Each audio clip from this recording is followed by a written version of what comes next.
Subscribe कीजिए हमारे channel को और बेल आइकॉन को दबाइए हमारी लेटेस्ट वीडियो सबसे पहले देखने के लिए। नमस्कार मित्रों, हार्दिक स्वागत अभिनंदन है आपका दिशा प्रिंसिपल ऑनलाइन क्लास में आपका अपना स्वागत है। हम लोग पढ़ रहे थे आर्थिक नियोजन के विषय में, उसी कड़ी को हम आगे बढ़ाएंगे। आज देखेंगे हम लोग अनवरत योजना के विषय में। जैसा कि आपको इससे पूर्व में बताया गया था कि 1975 में इंदिरा गांधी ने आपातकाल लगा दिया था और इस आपातकाल में क्या हुआ था कि संपूर्ण भारत में एक बहुत बड़ी कह सकते हैं कि क्रांति फैल गई थी। उधर जयप्रकाश नारायण जी अपनी क्रांति शुरू कर रहे थे और इस प्रकार से क्या होता है कि सिंहासन खाली करो, जनता आती है और इंदिरा गांधी का जो सिंहासन है वो खाली हो जाता है। 1977 के जो आम चुनाव होते हैं, इस आम चुनाव में क्या होता है कि इंदिरा गांधी को भारी हार का सामना करना पड़ता है और उनका जो बहुमत होता है वो उससे दूर चला जाता है, कह सकते हैं उससे टूट जाता है। और इस प्रकार से जनता पार्टी की सरकार को एक कह सकते हैं मिली जुलिया गठबंधन वाली सरकार का गठन होता है और इस प्रकार से देश के जो प्रथम गैर कांग्रेसी प्रधानमंत्री बनते हैं वो कौन है? प्रथम गैर कांग्रेसी जो पीएम बनते हैं वो कौन है भैया? ये थे मोरारजी देसाई।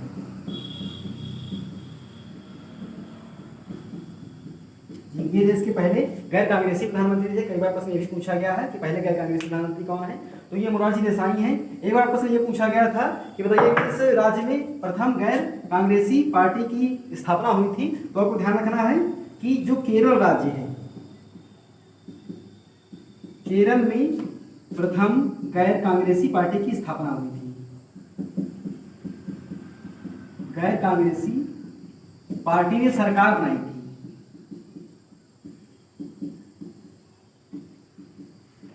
सरकार बनाई थी जब भैया 1957 में बनाई थी। जो कह सकते हैं कि माओवादी जो पार्टी थी उसने 1957 में प्रथम बार कांग्रेस पार्टी को अगर देखा जाए तो इसे एक गैर कांग्रेसी पार्टी थी जिसने केरल राज्य में सरकार बनाई थी। तो मोरारजी देसाई देश के प्रधानमंत्री बन जाते हैं और ये करते क्या है कि इंदिरा गांधी की जो पूर्व में चल रही थी, जो पंचवर्षीय योजना चल रही थी, उसे ये समाप्त कर देते हैं और यहाँ पर एक योजना लाते हैं। उसका नाम था अनवरत योजना या रोलिंग प्लान, या इसे ही रोलिंग प्लान कहा जाता है। आपको ध्यान रखना है, इसका ही एक नाम है रोलिंग प्लान।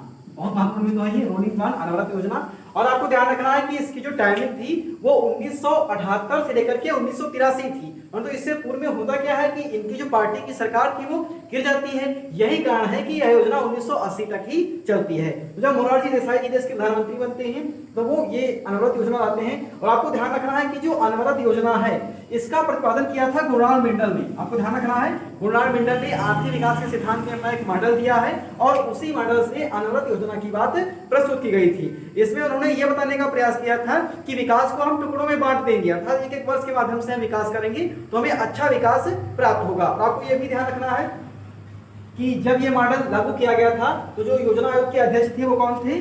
वो मोरारजी देसाई थी, मोरारजी देसाई जी थे। और जो इसके उपाध्यक्ष थे वो कौन थे? वो डीटी लकड़ावाला थे। इनकी ही अगुवाई में जो कह सकते हैं कि रोलिंग प्लान था, इसे लागू किया गया था। एक प्रश्न परीक्षा की दृष्टि से आपका बहुत महत्वपूर्ण है, गुरुनानक मंडल की भैया किताब है, कई बार परीक्षा में पूछी गई है, कौन सी है वो? Asian drama. आपको ध्यान रखना है, एशियन ड्रामा इनकी ये किताब है गुरुनानक मंडल की। इसमें प्रमुख रूप से अगर देखा जाए तो एशियन ड्रामा ये हो गई। उसके बाद में आपको ध्यान रखना है कि आर्थिक विकास का जो प्रमुख सिद्धांत था, जो कह सकते हैं कि विकासशील अर्थव्यवस्था में लागू होता था, उसके परिप्रेक्ष्य में इन्होंने अपना एक मॉडल तैयार किया था। इसके बात की जाए तो इसमें एक और अन्य बिंदु ये बताया गया था कि रोजगार उन्मूलन, इस पंचवर्षीय योजना का सबसे बड़ा जो बिंदु क्या बनाया गया कि रोजगार उन्मूलन, या कह सकते हैं कि जो बेरोजगारी की दशाएं थी उनको दूर किया जाए और कह सकते हैं कि रोजगार को आगे बढ़ाने की बात प्रस्तुत की गई थी। उसके साथ साथ इसमें आर्थिक अधीनता की समाप्ति का लक्ष्य भी रखा गया था।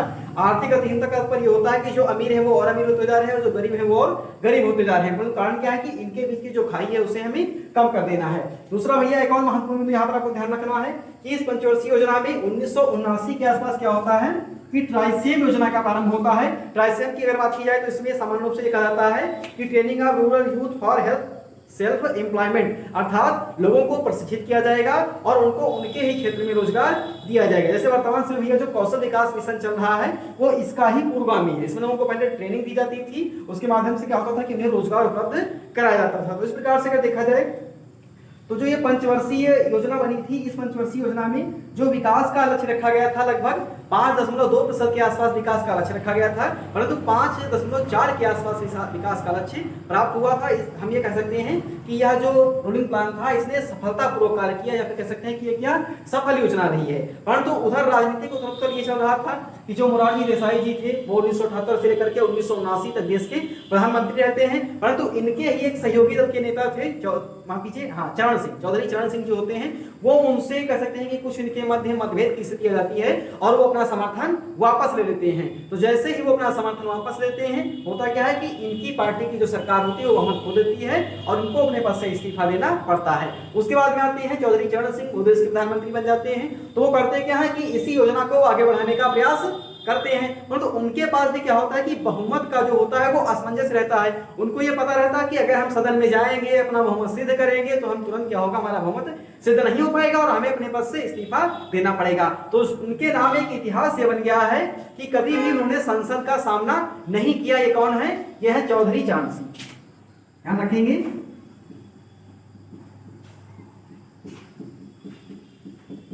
जी, ये चौधरी चरण सिंह जी ने क्या किया है, इन्होंने कभी भी संसद का सामना नहीं किया। अर्थात इनको ये भय था कि अगर हम संसद में जाएंगे तो हमें बहुमत सिद्ध करना पड़ेगा और बहुमत हमारा सिद्ध नहीं होगा, इस कारण हमें इस्तीफा देना पड़ेगा। तो ये कभी संसद में ही नहीं गए थे। दूसरा महत्वपूर्ण आपको ध्यान रखना है कि चौधरी चरण सिंह के ही पुत्र जो हैं अजीत सिंह, जिनकी पार्टी है राष्ट्रीय, कह सकते हैं कि जो रालोद की बनाते हैं राष्ट्रीय लोकदल, जो हरित प्रदेश बनाने की मांग कर रहे हैं।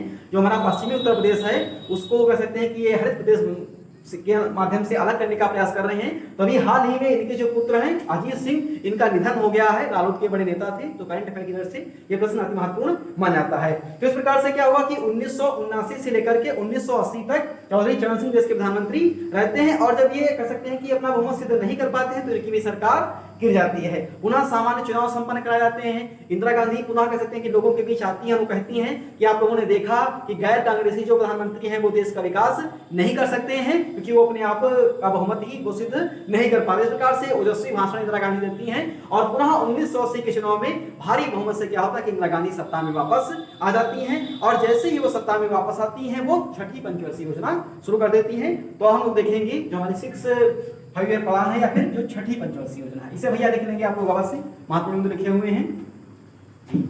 अब हम लोग देखेंगे छठी पंचवर्षीय योजना के विषय में। देखिए इस दशा में क्या होता है कि इंदिरा गांधी ने देख लिया था कि अगर हम तानाशाह के रूप में आएंगे तो जनता हमें हमारे पद से मुक्त कर देगी। तो प्रारंभिक जो कह सकते हैं कि इस समय की दशाएं हैं, इंदिरा गांधी बहुत अच्छा काम करती हैं। तो हम लोग देखते हैं भैया छठी पंचवर्षीय योजना।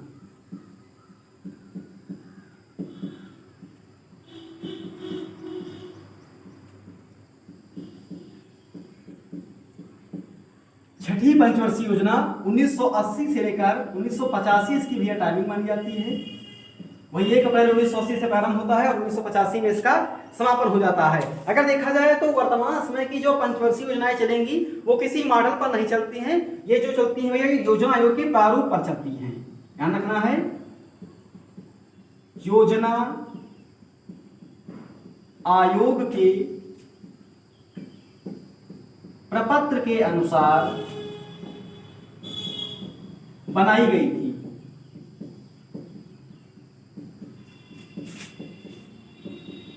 जी ध्यान रखेंगे, ये जो छठी पंचवर्षीय योजना है, जो योजना आयोग है उसके प्रपत्र के अनुसार बनाई गई थी। और इसमें क्या होता है कि इसकी योजना के जो अध्यक्ष हैं वो श्रीमती इंदिरा गांधी जी होती हैं और इसके जो कह सकते हैं उपाध्यक्ष होते हैं। ध्यान रखना है भैया, योजना आयोग के उपाध्यक्ष कौन है वर्तमान समय में?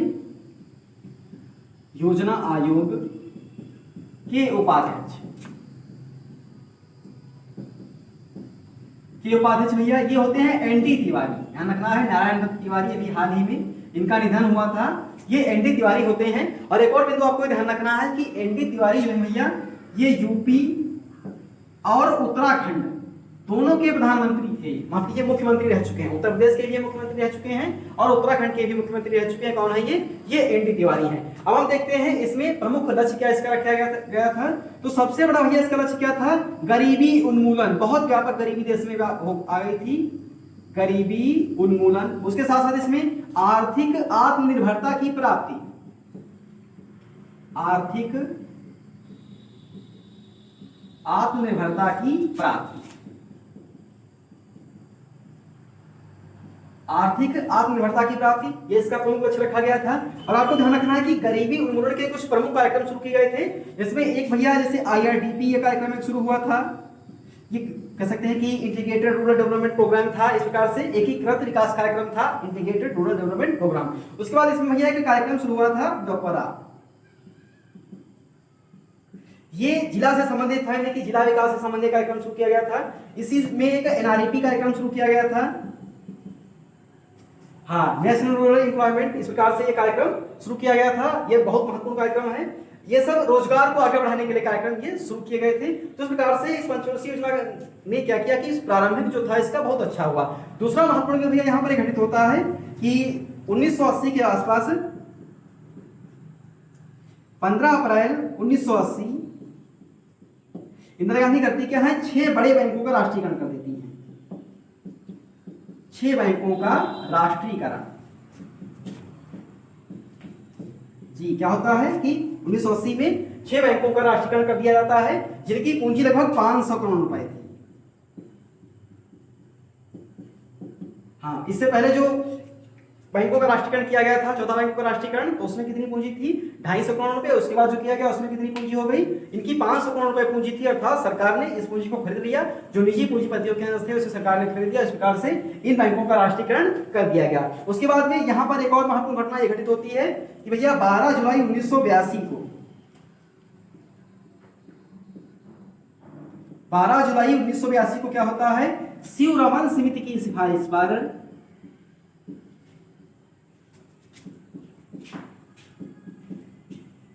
हाँ, शिवरमन समिति की सिफारिश पर देश में नाबार्ड की स्थापना होती है। हाँ, ध्यान रखेंगे, 12 जुलाई 1982 को शिवरमन समिति की सिफारिश पर देश में नाबार्ड की स्थापना होती है। नाबार्ड नेशनल बैंक फॉर, जो कह सकते हैं कि राष्ट्रीय कृषि विकास बैंक जो है इसे national bank for agriculture rural development, इसका पूरा रूप है। और कृषि के विकास की सबसे बड़ी संस्था थी। आपको ध्यान रखना है कि जब इसकी स्थापना हुई थी तो भैया इसकी पूंजी लगभग 300 करोड़ रुपए के आसपास थी, और वर्तमान समय में इसकी जो पूंजी है वो 30,000 करोड़ रुपए हो गई है। नाबार्ड का प्रमुख कार्य यह था कि उस समय जो हमारे कृषि कह सकते हैं कि जो कृषि कर्मठ थे या जो हमारे किसान थे, तो कृषि कार्य करने के लिए उनके पास वित्त की बहुत बड़ी समस्या थी। बैंकों के पास आसानी से उनको वित्त नहीं मिल पाता था कृषि कार्य के लिए, और जो देसी साहूकार थे, सूदखोर थे, वो बहुत बड़े ब्याज पर उनका शोषण करते थे। तो इसकी स्थापना से यह माना गया कि सामान्यतः कृषि से संबंधित जो ऋण प्राप्त होगा कृषकों को, वो किसी भी संस्था से प्राप्त करे जो पंजीकृत संस्था है, तो वहां पर जो धन जाएगा वो कहां से आएगा, वो नाबार्ड से आएगा। वर्तमान समय में देखा जाए जो पैक्स है, सहकारी समितियां हैं, उसको नाबार्ड ने अपना केंद्र बिंदु माना है। जो ये सहकारी समितियां हैं, ये कृषि के विकास के लिए बहुत कम ब्याज दर पर लोगों को कह सकते हैं कि ऋण प्रदान करती हैं। इसके साथ साथ जो व्यापारिक बैंक हैं या गैर व्यापारिक बैंक हैं, यदि वो कृषि से संबंधित ऋण प्राप्त करना चाहती हैं तो वो ऋण नाबार्ड से ही आता है। ध्यान रखना है, नाबार्ड से प्रश्न मस्त पूछ जाते हैं। नाबार्ड का मुख्यालय कहाँ है, नाबार्ड का भैया मुख्यालय है मुंबई में। आपको ध्यान रखना, वर्तमान समय में इसके अध्यक्ष कौन है, ये प्रश्न कई बार पूछ लिया गया है। वर्तमान समय जो इसके अध्यक्ष हैं वो हैं राजुलू गोविंद चिंताला। ये भैया वर्तमान समय में नाबार्ड के अध्यक्ष हैं।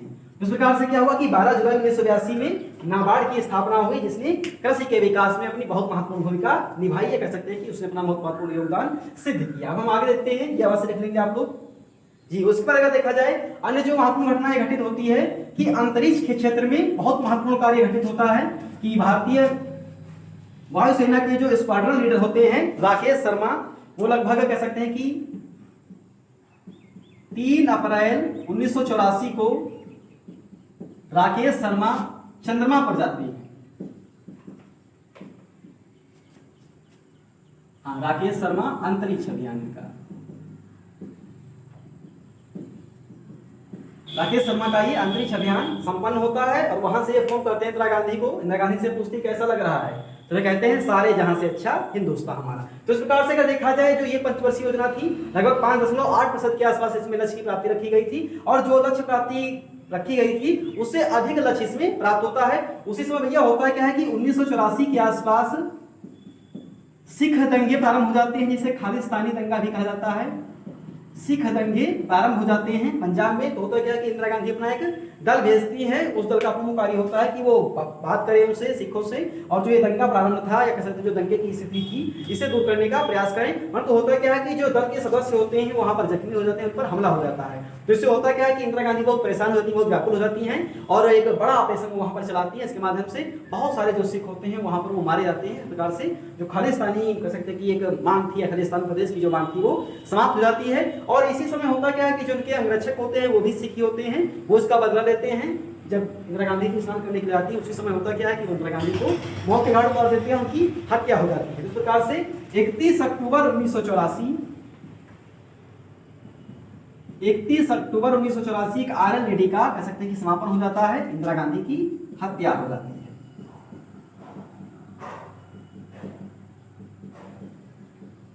इंदिरा गांधी की हत्या हो जाती है और जैसे इंदिरा गांधी की हत्या होती है हमें कह सकते हैं कि यह पंचवर्षीय योजना उसी समय समाप्त मान ली जाती है। मतलब जो भी इसमें कार्य किए गए थे वो बहुत अच्छे कार्य किए गए थे। एक और महत्वपूर्ण कार्य इसमें हम बताना आपको भूल गए हैं, वो जबरन किया गया था, वो चर्चा का विषय भी बना रहा था।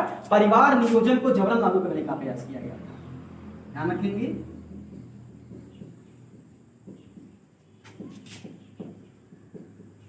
वो लागू किया गया।